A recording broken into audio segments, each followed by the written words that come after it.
Hello, it is I, Collie Mortwood, and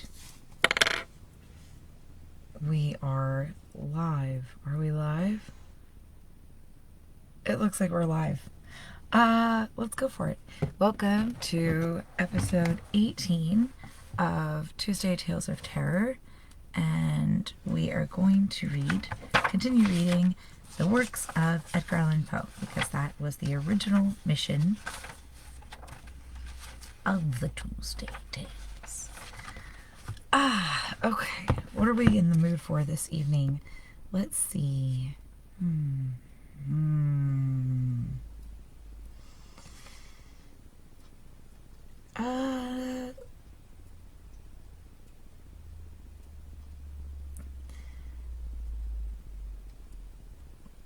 I should have thought of this before we got here. Eeny, meeny, miny, moe. Catch a murderer by his toe. Let's read the 1002nd tale of Scheherazade. And we have our handy dandy pencil that we're going to use to cross off our pages. Okay, and that is in page 684.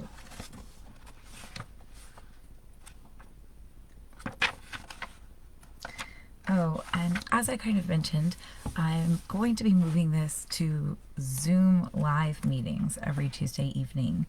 And since I won't be doing Tango, I think I might move it to an hour earlier. We'll kind of see how we're feeling about that. Anyway, I'll post the link to the Zoom live meeting and on this video and every video afterwards, and we'll all get on the same page. Let us begin. The 1002nd tale of Scheherazade. Truth is stranger than fiction. Having had occasion lately, in the course of some Oriental investigations, to consult the Tell Me Now, Is It or Not, a work which, like the Zohar of Simeon Jochadis, is scarcely known at all, even in Europe, and which has never been quoted, to my knowledge, by any American, if we accept perhaps the author of the Curiosities of American Literature.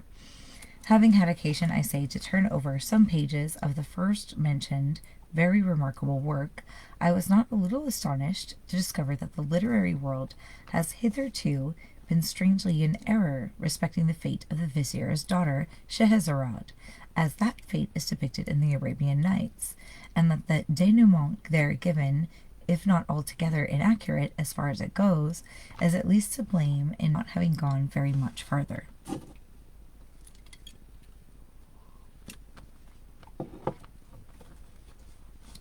For full information on this interesting topic, I must refer the inquisitive reader to the Is It or Not itself, but in the meantime I shall be pardoned for giving a summary of what I there discovered. It will be remembered that in the usual version of the tales, a certain monarch, having good cause to be jealous of his queen, not only puts her to death, but makes a vow by his beard and by the prophet to espouse each night the most beautiful maiden in his dominions, and then next morning to deliver her up to the executioner. Having fulfilled this vow for many years to the letter, and with a religious punctuality and method that conferred great credit upon him as a man of devout feelings and excellent sense, he was interrupted one afternoon, no doubt at his prayers, by a visit from his grand vizier, to whose daughter, it appears, there had occurred an idea. So he's marrying a different woman every night and then having her killed the next morning, every single day. And he's done this for years. Her name was Scheherazade, and her idea was that she would either redeem the land from the depopulating tax upon its beauty, or perish after the approved fashion of all heroines in the attempt. Accordingly, and although we do not find it to be leap year, which makes the sacrifice more meritorious, she deputes her father, the Grand Vizier, to make an offer to the king of her hand. The hand the king eagerly accepts. He had intended to take it at all events, and had put it off the matter from day to day only through fear of the vizier. But in accepting it now, he gives all parties very distinctly to understand that, Grand Vizier or no Grand Vizier, he has not the slightest design of giving up one iota of his vow or of his privileges. When, therefore, the fair Scheherazade insisted upon marrying the king, and did not actually marry him despite her father's excellent advice not to do anything of the kind, did actually marry him despite her father's advice not to do anything of the kind. When she went and did marry him, I say, will I, nil I, it was with her beautiful black eyes as thoroughly open as the nature of the case would allow. It seems, however, that this politic damsel, who had been reading Machiavelli beyond doubt, had a very ingenious little plot in her mind. Oh my goodness. I'm really struggling tonight. We're going to do a little face stretch and we're going to shake it off. So, open nice and wide.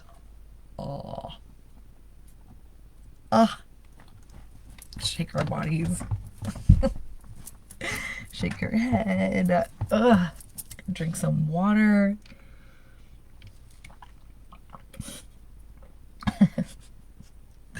Get it together, Cully. Okay. Well, now that I am covered in water, let us start this paragraph again. I'm ready. It seems, however, that this politic damsel, who had been reading Machiavelli beyond doubt, had a very ingenious little plot in her mind. On the night of the wedding, she contrived, upon I forget what specious pretense, to have her sister occupy a couch sufficiently near that of the royal pair to admit of easy conversation from bed to bed, and a little before cock crowing, she took care to awaken the good monarch, her husband, who bore her none the worse will, because he intended to wring her neck on the morrow. She managed to awaken him, I say, although on account of a capital conscience and an easy digestion he slept well, by the profound interest of a story about a rat and a black cat, I think, which she was narrating, all in an undertone, of course, to her sister. When the day broke, it so happened that this history was not altogether finished, and that Scheherazade, in the nature of things, could not finish it just then, since it was high time for her to get up and be bowstrung, a thing very little more pleasant than hanging, only a trifle more genteel. Do we understand what's going on? She started telling a story, but she couldn't finish it, obviously, because she had to get to her death sentence. The king's curiosity, however, prevailing, I'm sorry to say, even over his sound religious principles, induced him for this once to postpone the fulfillment of his vow now until next morning, for the purpose and with the hope of hearing that night how it fared in the end with the black cat. A black cat, I think it was, and the rat.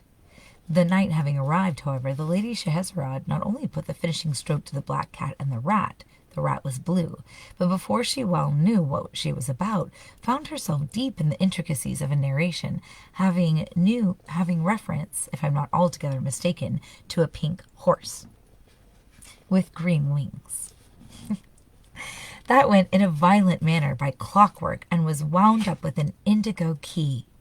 With this history, the king was even more profoundly interested than with the other, and as the day broke before its conclusion, notwithstanding all the queen's endeavors to get through with it in time for the bowstringing, there was again no resource but to postpone the ceremony as before for 24 hours.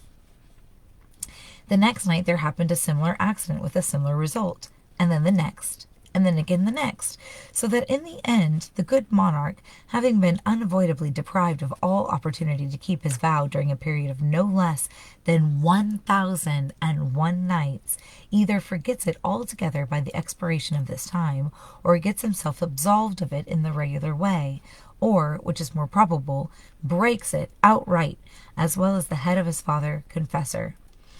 At all events, Scheherazade, who, being lineally descended from Eve, fell heir, perhaps, to the whole 7 baskets of talk, which the latter lady, we all know, picked up from under the trees in the Garden of Eden. Scheherazade, I say, finally triumphed, and the tariff upon beauty was repealed. Now, this conclusion, which is that of the story we have it upon record, is no doubt excessively proper and pleasant. But alas, like a great many pleasant things, it is more pleasant than true, and I am indebted altogether to the Is It or Not for this means of correcting the error. Le mieux, says a French proverb, est l'ennemi du bien. And in mentioning that Scheherazade had inherited the 7 baskets of talk, I should have added that she put them out at a compound interest until they amounted to 77. Le mieux est l'ennemi du bien. Mieux, something, is the enemy of good. What's mieux? Let's look it up. That's my snacks that I just bumped. The mieux. Oh, the skincare line. Well, that's interesting. Translation. The best. The best is the enemy of good. Ha! Ha! Ha! My dear sister, said she, on the 1002nd night. I quote the language of Is It or Not at this point, verbatim.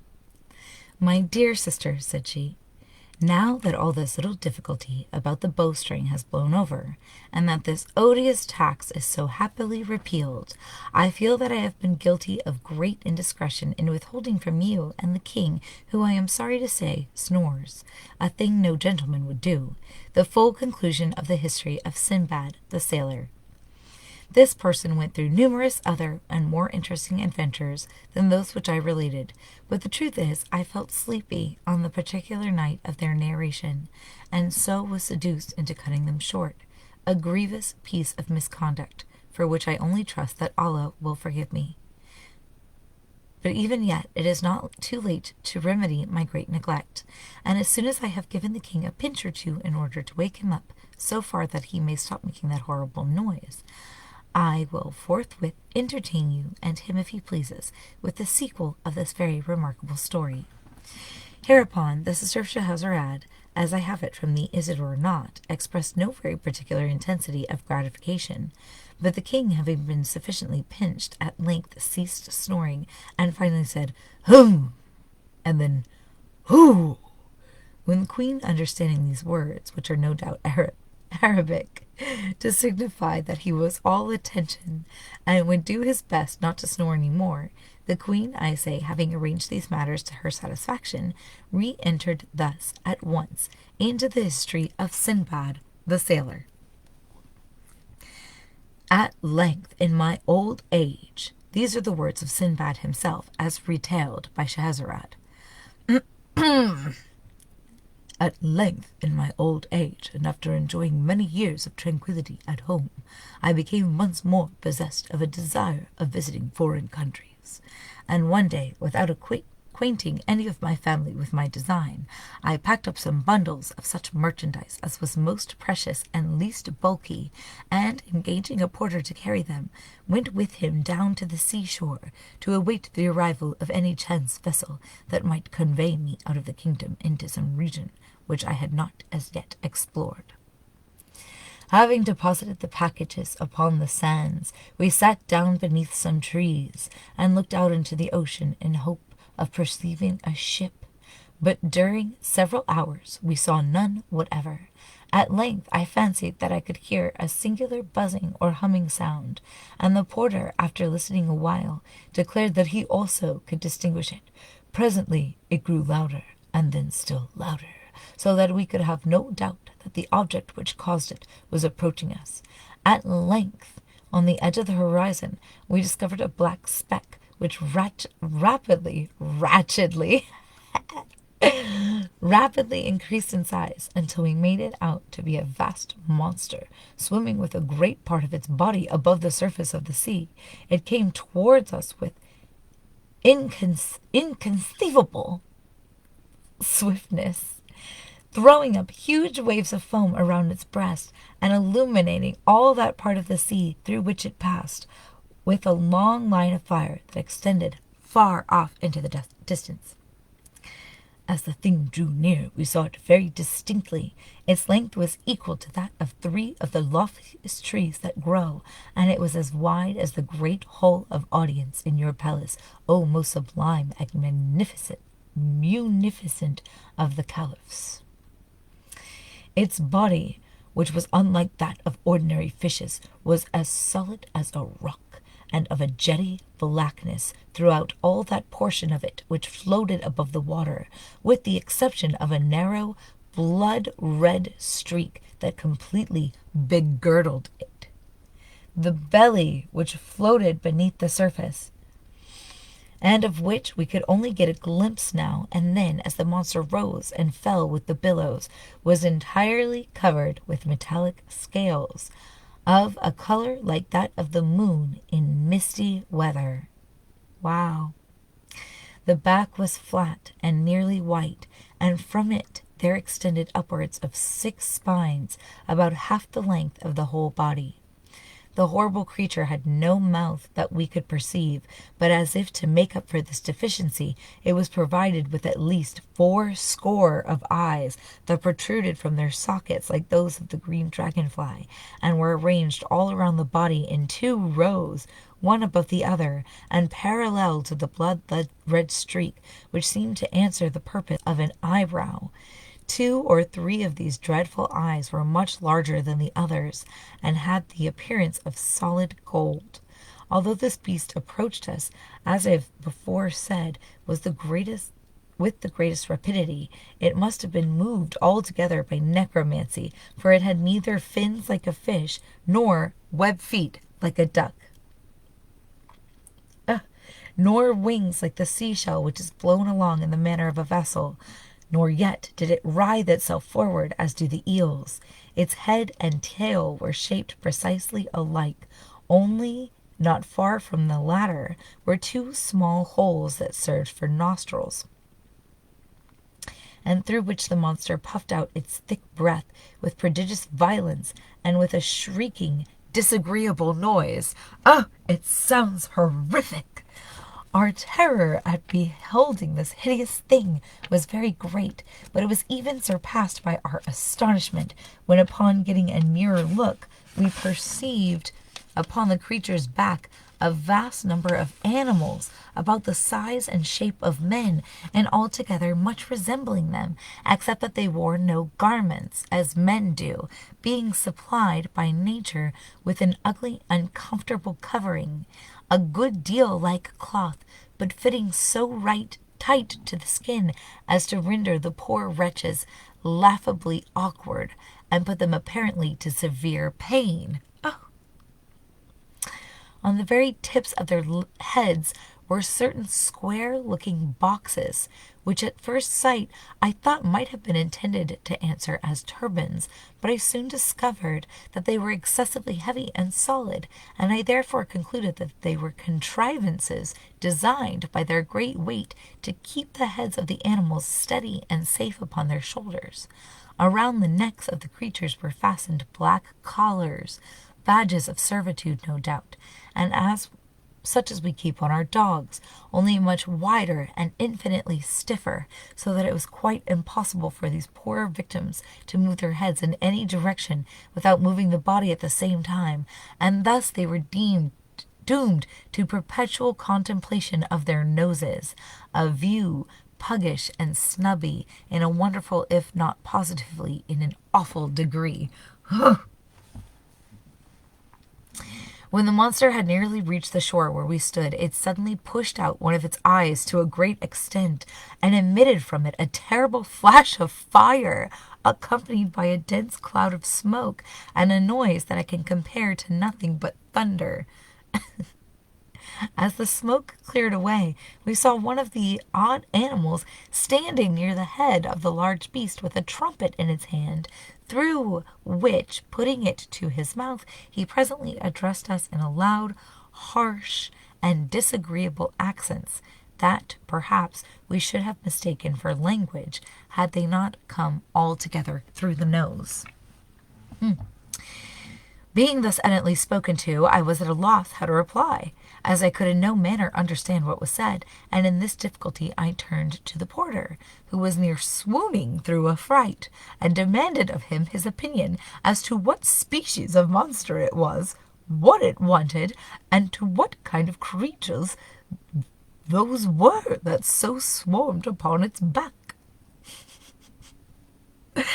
To this the porter replied, as well as he could for trepidation, that he had once before heard of this sea beast, that it was a cruel demon with bowels of sulphur and blood of fire, created by evil genii as the means of inflicting misery upon mankind, that the things upon its back were vermin, such as sometimes infest cats and dogs, only a little larger and more savage, and that the beast and those vermin had their uses, however evil, for though the torture they caused the beast by their nibbling and stingings, it was goaded into that degree of wrath which was requisite to make it roar and commit ill, and so fulfill the vengeful and malicious designs of the wicked genii. This account determined me to take my heels, and without once even looking behind me, I ran at full speed up into the hills, while the porter ran equally fast, although nearly in an opposite direction, so that by these means he finally made his escape with my bundles, of which I have no doubt he took excellent care, although this is a point I cannot determine, as I do not remember that I ever beheld him again. For myself, I was so hotly pursued by a swarm of the men vermin who had come to the shore in boats, that I was very soon overtaken, bound hand and foot, and conveyed to the beast, which immediately swam out again into the middle of the sea. I now bitterly repented my folly in quitting a comfortable home to peril my life in such adventures as this, but regret being useless. I made the best Regret being useless. I made the best of my condition, and exerted myself to secure the goodwill of the man animal that owned the trumpet, and who appeared to exercise authority over his fellows. I succeeded so well in this endeavor that in a few days this creature bestowed upon me various tokens of its favor, and in the end even went to the trouble of teaching me the rudiments of what it was vain enough to denominate its language. So that at length I was able to converse with it readily, and came to make it comprehend the ardent desire I had of seeing the world. Wash-ish, squash, squeak, Sinbad, hey diddle diddle, grunt and grumble, hiss, fiss, whiss, said he to me one day after dinner. But I beg 1,000 pardons. I had forgotten that your majesty is not conversant with the dialect of the Cockneys, so the man animals were called, I presume because their language formed the connecting link between that of the horse and that of the rooster. Cockneys. With your permission, I will translate. Washish, squashish, and so forth. That is to say, I am happy to find, my dear Sinbad, that you are really a very excellent fellow. We are now about doing a thing which is called circumnavigating the globe, and since you are so desirous of seeing the world, I will strain a point and give you a free passage upon the back of the beast. When the lady Scheherazade had proceeded thus far, relates the Is It or Not, the king turned over from his left side to his right, and said, It is, in fact, very surprising, my dear queen, that you omitted hitherto these latter adventures of Sinbad. Do you know, I think them exceedingly entertaining and strange. The king having thus expressed himself, we are told, the fair Scheherazade resumed her history in the following words. Sinbad went on in this manner with his narrative. I thanked the man-animal for its kindness, and soon found myself very much at home on the beast, which swam at a prodigious rate through the ocean, although the surface of the latter is in that part of the world by no means flat, but round like a pomegranate, so that we went, so to say, either uphill or downhill at the time. That, I think, was very singular, interrupted the king. Nevertheless, it is quite true, replied Scheherazade. I have my doubts, rejoined the king. But pray, be so good as to go on with the story. I will, said the queen. The beast, continued Sinbad, swam, as I have related, uphill and downhill, until at length we arrived at an island, many hundreds of miles in circumference, but which nevertheless had been built in the middle of the sea by a colony of little things like caterpillars. Hum, said the king. Leaving the island, said Sinbad, for Scheherazade, it must be understood, took no notice of her husband's ill-mannered ejaculation. Leaving this island, we came to another where the forests were of solid stone, and so hard that they shivered to pieces the finest tempered axes with which we endeavored to cut them down. Hum, said the king again, but Scheherazade, paying him no attention, continued in the language of Sinbad.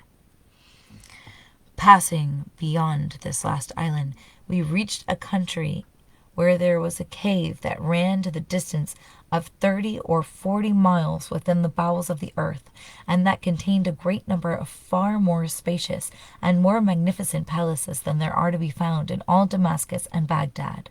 From the roofs of these palaces there were hung myriads of gems, like diamonds, but larger than men, and in among the streets of towers and pyramids and temples there flowed immense rivers as black as ebony and swarming with fish that had no eyes. Said the king.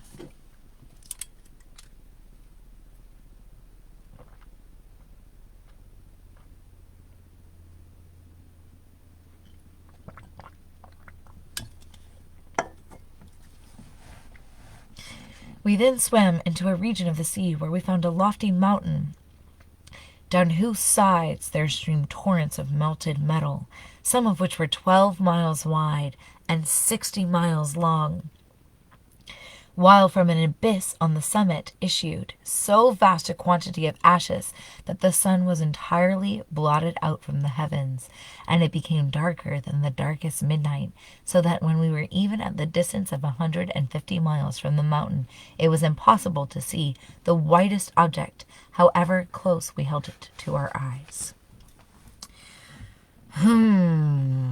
Said the king. After quitting this coast, the beast continued his voyage until we met with a land in which the nature of things seemed reversed.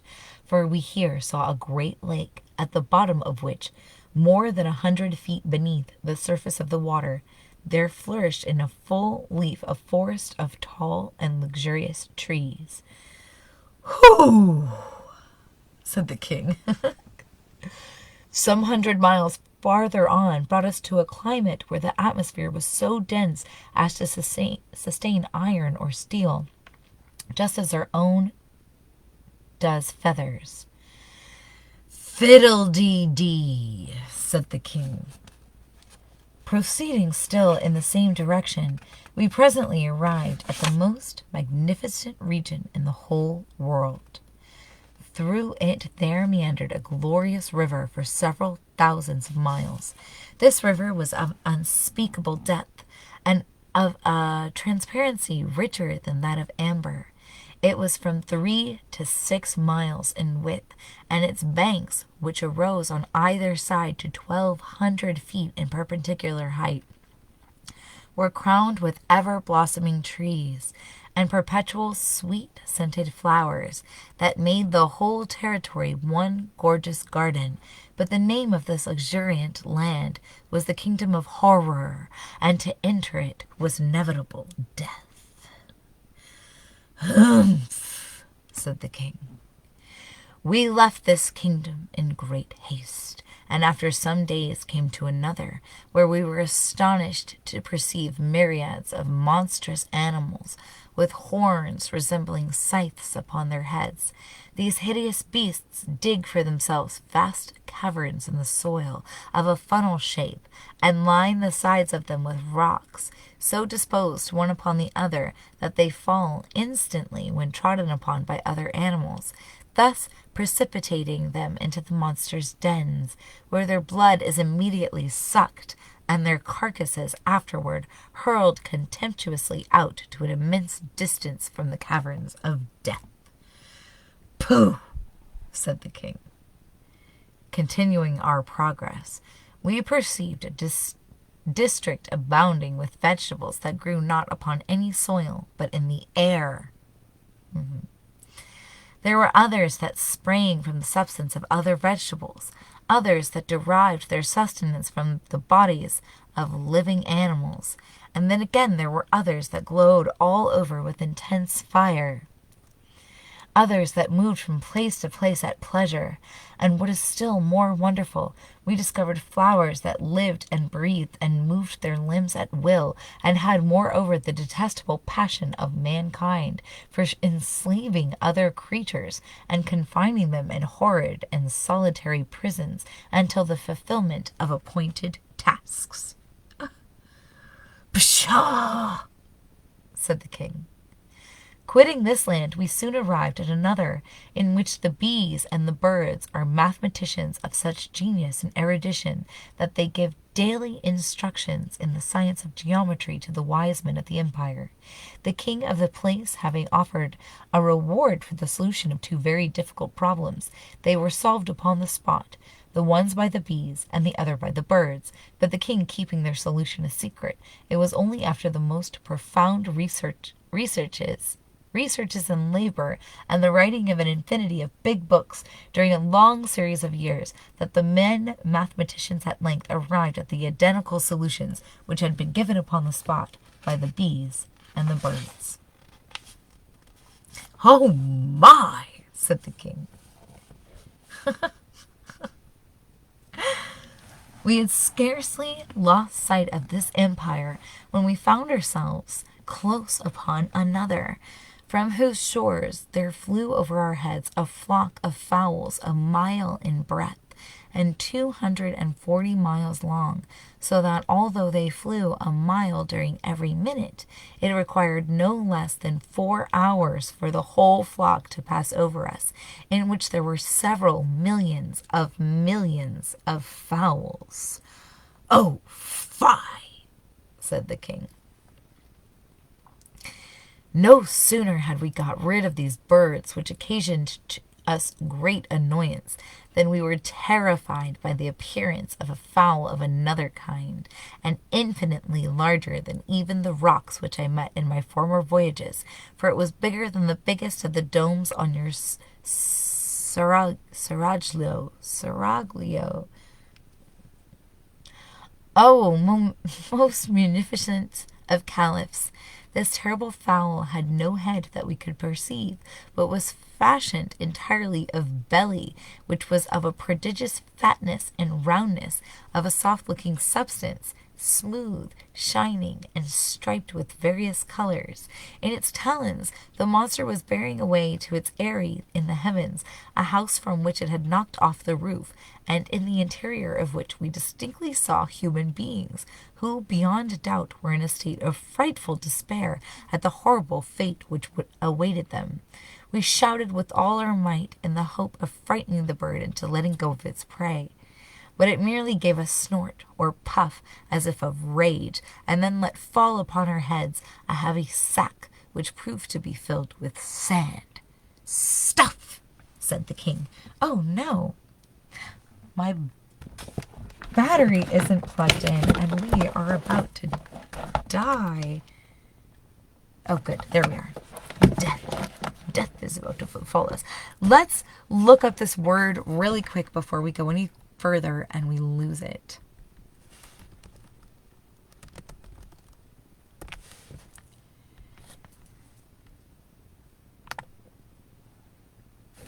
Say it, please. Why are you unplugging? Seraglio. Seraglio. The women's apartments, harem, in an Ottoman palace. A Turkish or Ottoman palace. Seraglio. Good to know. Oh, hold on. Get out of the way. Seraglio. Turkish palace. / harem. Seraglio. Okay.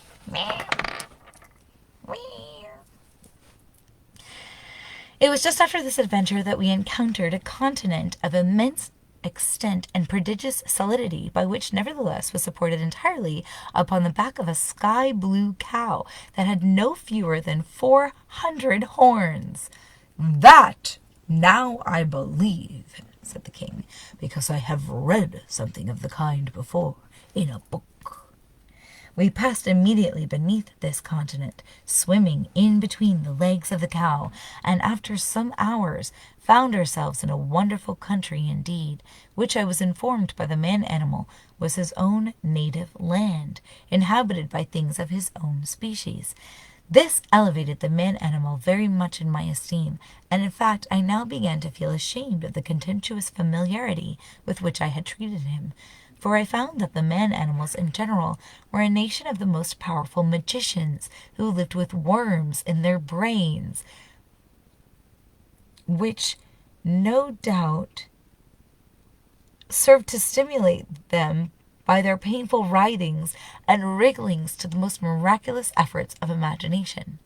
Nonsense, said the king. Among the magicians were domesticated several animals of very singular kinds. For example, there was a huge horse whose bones were iron and whose blood was boiling water. In place of corn he had black stones for his usual food, and yet in spite of so hard a diet he was so strong and swift that he could drag a load more weighty than the grandest temple in the city, at a rate surpassing that of the flight of most birds. Twaddle, said the king. Oh, we're over. Oh, goodness.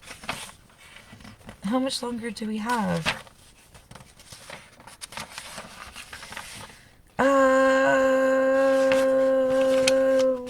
Let's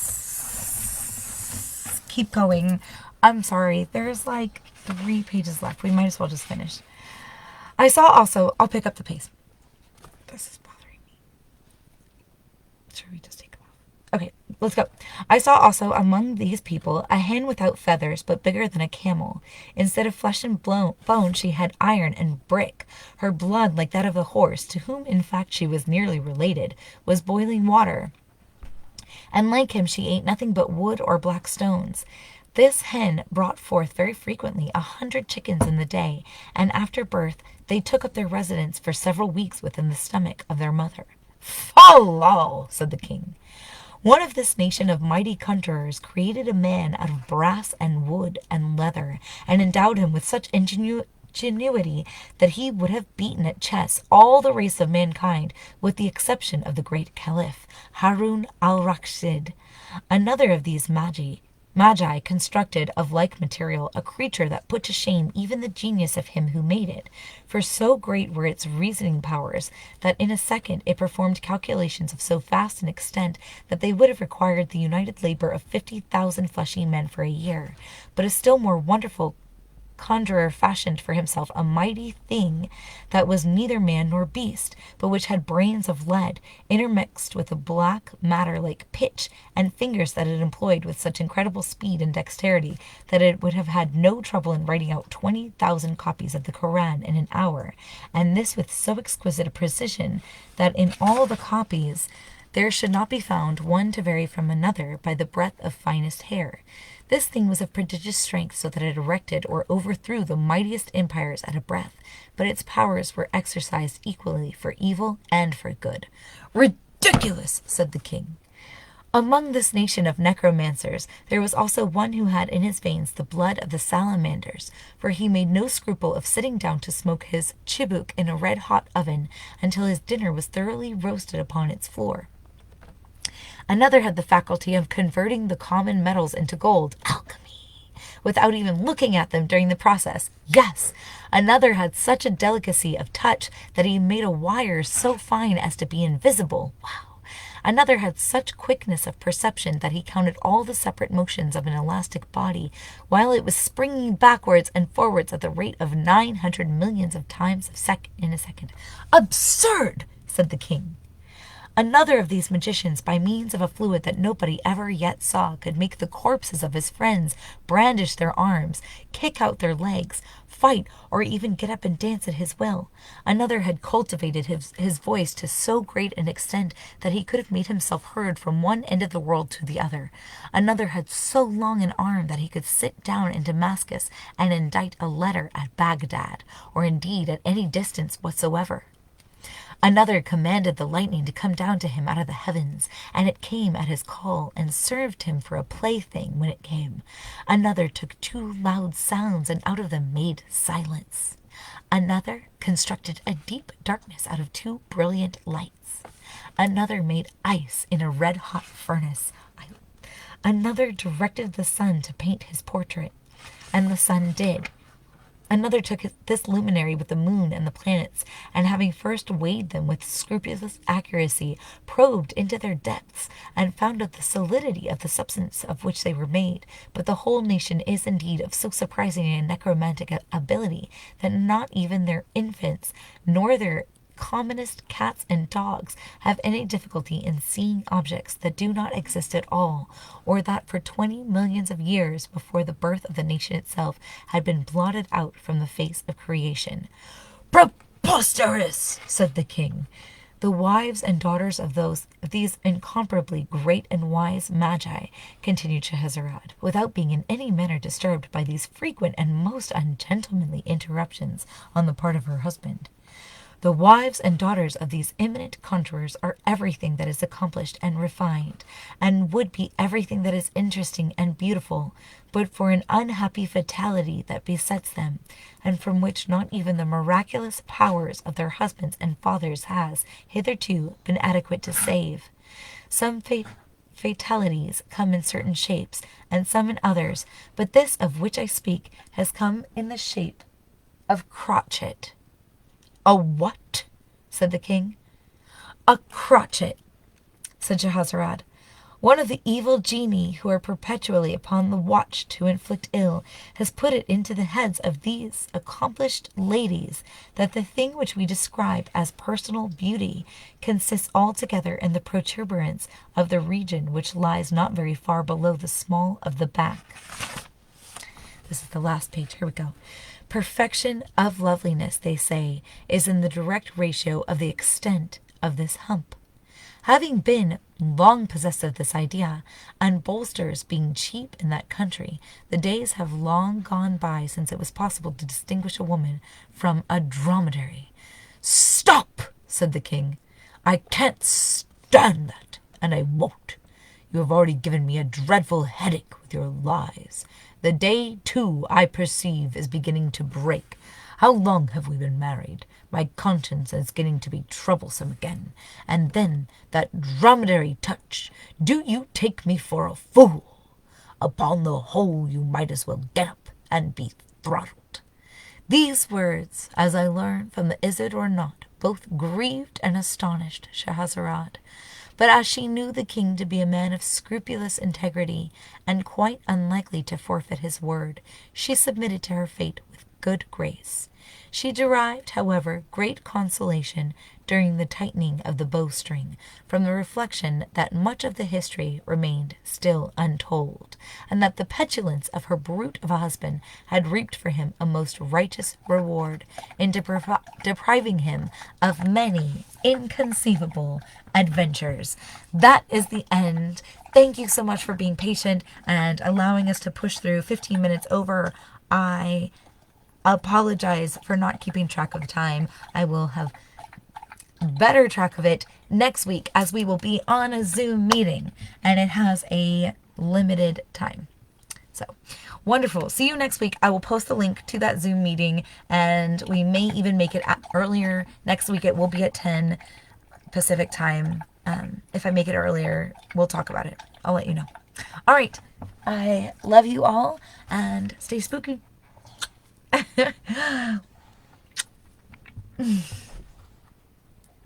Goodbye. Goodbye.